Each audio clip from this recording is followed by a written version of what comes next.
Hello, my dreamy-eyed friends, and welcome back to my channel where we do so much more than daydream. From figuring out what our dream lives are to implementing practical steps towards working towards that life, we are making our dreams a reality one day at a time. Do you mindlessly scroll social media? Do you get home and turn the TV on without thinking about it? Do you feel like there's never enough time for anything, and yet you're still not getting anything done? You're not alone. Today we're talking about how to stop wasting our time. And how are we going to do it? Budgeting. If that's your jam, stick around.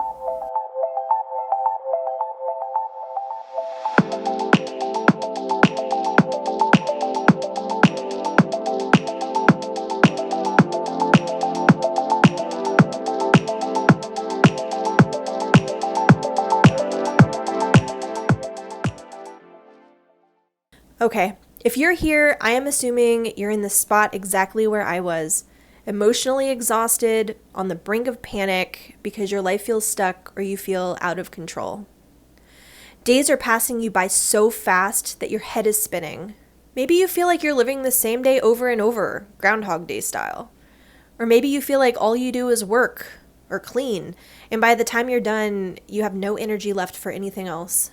I bet you daydream about all the fun things you wish you had time to do, or dreams that you've had on the shelf for so long that you wonder if they're even still possible. When we're kids, we have all the time in the world to dream and hope and play, but then you reach adulthood and everything changes.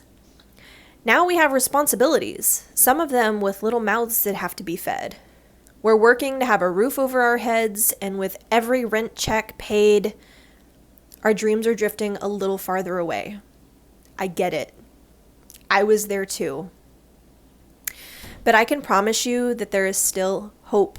And I know this because there's still time. It's what we do with this time that's going to give you back control of your life.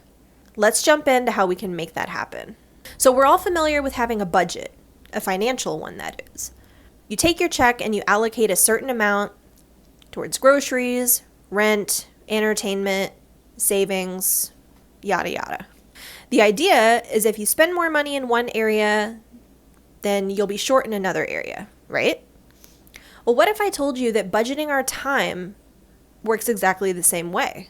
If we're not allocating our time wisely and we're spending too much of it in one area than another, then all the areas of our life aren't getting the attention and the focus that they need. And if you've already been watching my videos, you know that there are 10 areas of our lives, and every area needs an equal amount of energy. The great thing about budgeting time is that we already know how much of it we have to work with. It's not like a paycheck that can vary from week to week. Of course, we all have things that come up unexpectedly, like our tire going flat, or having to buy a birthday present last second because you forgot. But the amount of time that we start off with is always the same. So grab your cute little notebook and your feather pen and take some notes on how you can start budgeting your time. Step 1, track your time. Budgeting your time begins the same way budgeting your money does. Assessment. Before you start dividing your time all willy-nilly, you need to see where your time is currently going. Take the next week and track your time in a journal. A planner with an hourly section is perfect for this. Jot down what you're doing and for how long. Just like with money, I can bet you're going to see that you're spending a lot more time on activities that are expendable. And what does expendable mean? Unnecessary. Common things that people are spending too much time on include watching TV. Now, I'm not saying that you should never watch TV. It can be a wonderful way to relax, and using it intentionally to relax is something that you should never ever be ashamed of. But if you're coming home from work, and you automatically plop down on the couch and turn the TV on and you're just flipping through the channels and you stay there glued to it for hours, that is not an intentional activity. And it's probably not bringing you joy either. Okay, the second thing is scrolling on social media, also known as doom scrolling. This is often paired with mindless TV watching. But do you ever feel like you're scrolling on Instagram and you want to stop, but you literally can't? Like, it's some sort of physiological phenomena. Like, you keep scrolling and you just can't get yourself to stop. Now, it's no secret that social media has slowly been stealing our lives away from us. Studies show that it's causing some pretty serious depression. And it makes sense because you're spending all of your time looking at a little box instead of actually living your life.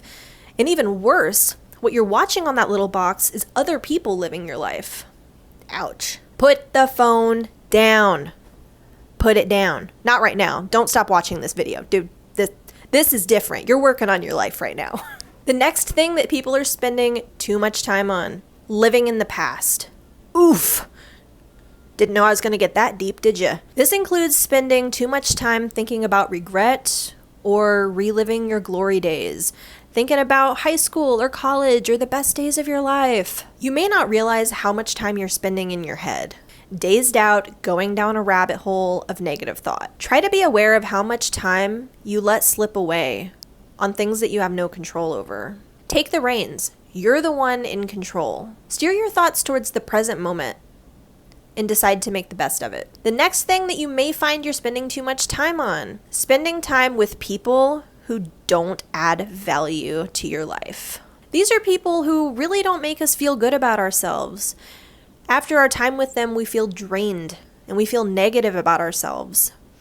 This is a particular issue with adults who have had the same friends for a long time and see them out of habit, but maybe you've grown to have different values or morals or priorities. Or maybe you find yourself in a community of people who expect a lot from you, but don't give you anything in return. Are you spending time trying to please people who really don't matter? Are you trying to impress people? Your time is precious, and you should only give it to people who have a positive impact on your life. Those who genuinely support you. If you're hanging around people out of obligation or participating in activities that aren't bringing you joy or giving your life meaning, then it's wasting your time. Next thing you might be spending too much time on: procrastination. Now, as a person who struggles with pretty severe ADHD, I have been the queen of procrastination, so I understand the struggle. Even those of you who don't have ADHD, everyone has dealt with procrastination at one point or another in their lives. And this is another thing to take note of in your time journal. How long are you sitting on the couch watching TV just to avoid doing something that you know needs to be done? How long are you letting yourself sit with that sick, stressed feeling? You know how much of a relief it is to just get up and get it done. So why let yourself suffer? And why let yourself suffer for so long? I like to do the 5-minute rule. Set a timer and do the thing for 5 minutes.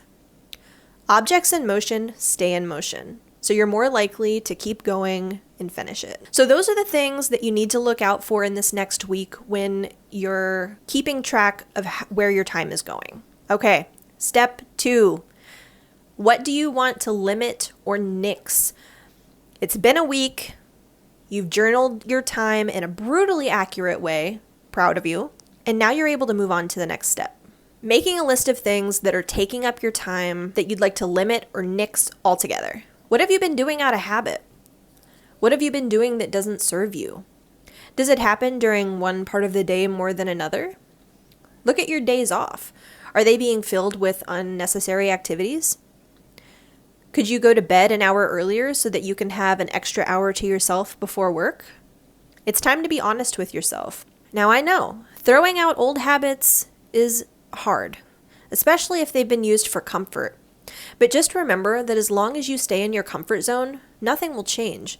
And you can't bring new, wonderful things into your life unless you make space for them. Step 3. How can you minimize time spent on necessities? So after you've figured out what you can do without, look back at all the things that you still have to do that are taking up a lot of time, like cleaning, cooking, things of that nature. Obviously, you have to eat and you have to live in a clean space. But try to think of some ways that you can minimize the time you have to spend doing these things. For example, maybe it would save you a lot of time to take a couple hours on the weekend to meal prep for the rest of the week.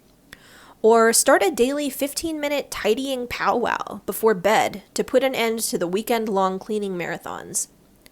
How can you help your future self to have more freedom? Step 4. Add up your new available time. Now that you've cleaned out all the unnecessary bogus taking up time in your life, look at all this new space. It's like cleaning out your garage in seeing a big empty room that has so many possibilities. Add up all your new available free time that can be budgeted for new, more intentional activities. Depending on how busy your life is, it may not seem like you've been able to free up much, but I'll tell you right now that you probably need less time than you think to make a huge difference in your life. Every moment counts. Add in that extra half hour you cleared before work in the morning, and that hour before bed that you can use for a new night routine. Even 15 minutes can be used for your daily cleaning powwow. Step 5. What do you want to make time for? This is your moment. This is where you get to take control and you get to decide what your life is going to be filled with. What do you want to make time for? I heard this quote once, and it has completely changed my life. I think about it a lot. Instead of saying, I don't have time, say, it's not a priority. See how that feels. Do you want to spend more time with your family? Or maybe spend more time with your friends? Maybe you want to spend more time by yourself. Do you want to make more time for hobbies or having fun or relaxing? Do you want to spend more time working towards your dreams? How about spending time taking better care of yourself, making healthy meals, exercising, getting enough sleep? If it helps, you can imagine what your ideal day would look like. What does your ideal week or month look like, and draw inspiration from that?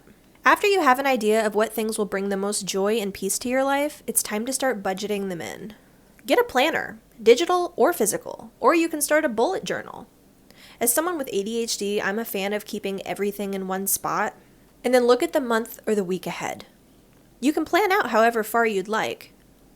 This is the fun part, because not only are you taking control of your life, you're getting excited for it. Write down the activities on the days you want to do them, and about how long you want to dedicate to it. A piece of advice here is don't start scheduling a ton of stuff close together. Studies show that having too much planned out just causes stress and overwhelm, because then when you get off track, which ultimately is going to happen at some point because things unexpectedly come up, then you feel like you've failed and you end up tossing the whole plan. Instead, allow yourself more time than you think you'll need for each thing. That way you have flexibility and leeway in your schedule, and you won't be as stressed when something comes up. Something you may not have considered to budget time for is doing nothing. Sprinkle in an hour here and there for having no plan whatsoever. Now you've got your week's budget in front of you. You've got an excitement that you haven't felt in a while. You're looking forward to finally breaking out those watercolors on Tuesday and going to get your nails done and doing that deep clean. But here's the hard part. You have to stick to it. And I know you might be thinking, why wouldn't I stick to it? These are things that I want to do. Okay, sis, but you know how it feels when you get off work and you have absolutely no energy, even to do something fun.